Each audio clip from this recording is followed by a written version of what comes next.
बिना ओबीसी आयोग के रिपोर्ट के पंचायत चुनाव हो सकते हैं। जी हाँ मित्रों, नमस्कार। मैं जलस सिंह एक नए ब्लॉग में आप सभी का स्वागत करता हूं, अभिनंदन करता हूं, वंदन करता हूं।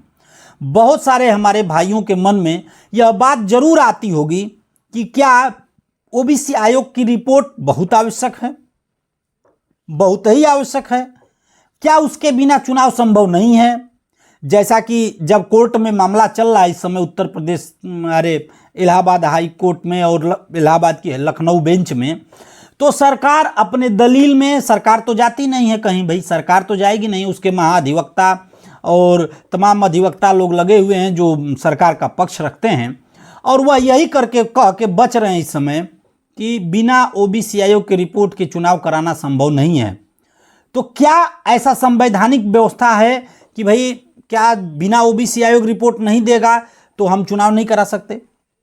बीच में कोर्ट ने इस पे बहुत तल्ख टिप्पणी भी की थी कि आप बिना ओबीसी आयोग के रिपोर्ट के ही आप चुनाव कराइए।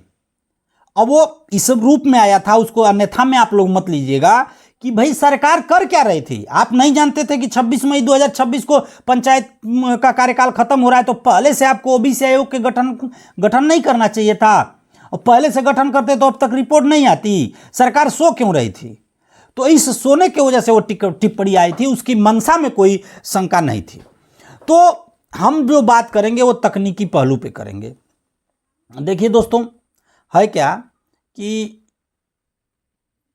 पंचायती राज अधिनियम में या अनुच्छेद 243 जो हमारे भारतीय संविधान का है, उसमें कहीं कहीं ओबीसी आयोग के रिपोर्ट की बाध्यता नहीं है।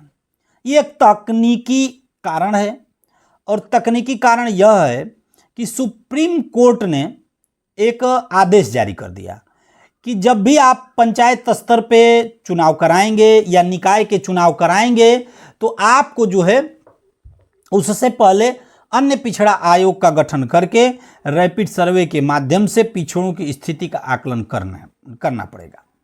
और ऐसा पूरे देश के परिप्रेक्ष्य में हुआ था। और इस ऐसा होने के पीछे जो कारण है दोस्तों, वो ये है कि जैसे 2011 में जब जनगणना हुई, लास्ट जनगणना जो 2011 की हुई है, उस जनगणना में हुआ क्या कि अनुसूचित जाति की जनगणना की गई, अनुसूचित जनजाति की जनगणना की गई, लेकिन अन्य पिछड़ा वर्ग की जनगणना नहीं की गई, वह नहीं उनकी गणना हो पाई। तो हर बार जब सीटें, भाई ओबीसी को 27% सीटें देनी है, तो जब देना होता है तो उसके पहले यह रैपिड सर्वे एक होता है, इसको रैपिड सर्वे कह लीजिए या अन्य पिछड़ा आयोग की रिपोर्ट कह लीजिए या उनका आकलन कह लीजिए, ये सारा कुछ एक में संकलित है। तो ये उनको देना पड़ता है और वो देते हैं। अब तकनीकी पहलू यह है कि मान लीजिए कि यदि वो न दे पाए तो क्या चुनाव नहीं होंगे? चुनाव हो सकते हैं, बिल्कुल चुनाव हो सकते हैं। अब ये सरकार कराए न कराए ये मैं तकनीक की बात कर रहा हूं, टेक्नोलॉजी की बात कर रहा हूं। होगा इतना ही कि अन्य पिछड़ा वर्ग का जो आरक्षण है वह रुक जाएगा, अनुसूचित जाति और जनजाति का आरक्षण जो है उनका दे दिया जाएगा। 22% जो है उनका है और 1.5% इनका है, इन लोगों का आरक्षण हो जाएगा। जो 27% आरक्षण ओबीसी का है वो नहीं होगा। ओबीसी की सीटों को भी जनरल कर दिया जाएगा, सामान्य करके सारी सीटों का सामान्य कर दिया जाएगा। बाकी बस अनुसूचित जाति और जनजाति की सीटों को आरक्षण दे करके चुनाव संभव है, हो सकता है, चुनाव हो सकता है। तकनीकी पहलू यह है। बस यह है कि ओबीसी की जब आप आरक्षण देंगे तो आरक्षण देने से पहले उनका आकलन करना अनिवार्य है, और बिना उनके आकलन किए हुए आप ओबीसी को आरक्षण नहीं दे सकते। यह तकनीकी पहलू है, और इसी पेच को फंसा करके सरकार बचने की कोशिश कर रही है, और उनकी मंशा इसी पर टिकी हुई है। जबकि संविधान के अनुसार नवंबर 2000 पहले से चुनाव कराना अनिवार्य है, लेकिन सरकार इसी मंशा के साथ आगे बढ़ रही है। अब ये कुछ भी हो सकता है, मैं बार बार कह रहा हूं भाई, हम संविधान की बात कर सकते हैं, हम कानून की बात कर सकते हैं, लेकिन सरकार यदि अड़ जाए तो उसमें हम और आप क्या कर सकते हैं भाई? अब पूरे प्रदेश में 3 जगह उपचुनाव हुए, उत्तर प्रदेश में नहीं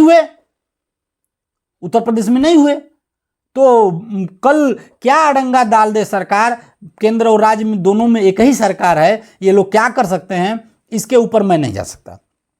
लेकिन सरकार के यदि मंशा है तो उसको चुनाव करा देना चाहिए। पंचायत चुनाव विधानसभा चुनाव से पहले करा देनी चाहिए, मेरा यही आग्रह है।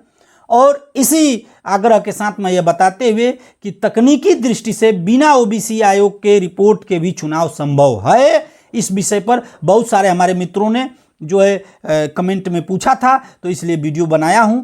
हाँ, यह है कि कोई सरकार इस काम को करेगी नहीं, ओबीसी के बिना आरक्षण के चुनाव नहीं करेगी, लेकिन तकनीकी रूप से चुनाव हो सकते हैं। और ओबीसी आयोग की रिपोर्ट के साथ ही चुनाव कराना चाहिए, बहुत कठिन नहीं है जी। मैं बार बार कह रहा हूं, ओबीसी आयोग उत्तर प्रदेश में कुछ कर ही नहीं सकता। उत्तर प्रदेश के सारे जिलों में ओबीसी को 27% का आरक्षण मिला हुआ है, सारे ब्लॉकों में मिला हुआ है। उनको क्या करेंगे? वो 27% से अधिक आरक्षण थोड़ा नहीं दे देंगे। एक रिपोर्ट मंगानी है, सरकार चाहे तो 10 दिन में रिपोर्ट आ जाएगी, न चाहे तो सरकार की मंशा के ऊपर है, लगेगी गहन अध्ययन कराने, तो भाई वो आप समझते हैं, उतना मंतव्य समझ रहे हैं। तो आने वाले समय में देखिए होता है क्या। नवंबर की डेट है, नवंबर तक यदि चुनाव नहीं होगा तो ये नवंबर तक नहीं होगा तो ये मान लीजिए कि चुनाव टलने ही वाला है, वो तब विधानसभा के बाद चला जाएगा। लेकिन तब भी होगा तो यह जान लीजिएगा कि 2011 की जनगणना और 2015 के चक्रानुक्रम पर ही होगा, क्योंकि इस जनगणना की फाइनल रिपोर्ट 27 के अंत तक आनी है और एकदम फाइनल रिपोर्ट मान के चलिए कि 28-28 तक आएगा, इसके पहले नहीं आएगा। तब तक पंचायत खाली नहीं रहेंगे। यदि सूचनात्मक वीडियो अच्छी लगी हो, जानकारी अच्छी लगी हो तो कमेंट करिएगा। कोई कमी हो, कोई बात में कमी हो, कोई तर्क में कमी हो, उस पर भी कमेंट करिएगा। लाइक शेयर कमेंट जरूर करिएगा मित्रों। मिलते हैं नेक्स्ट वीडियो में, तब तक के लिए नमस्कार, प्रणाम।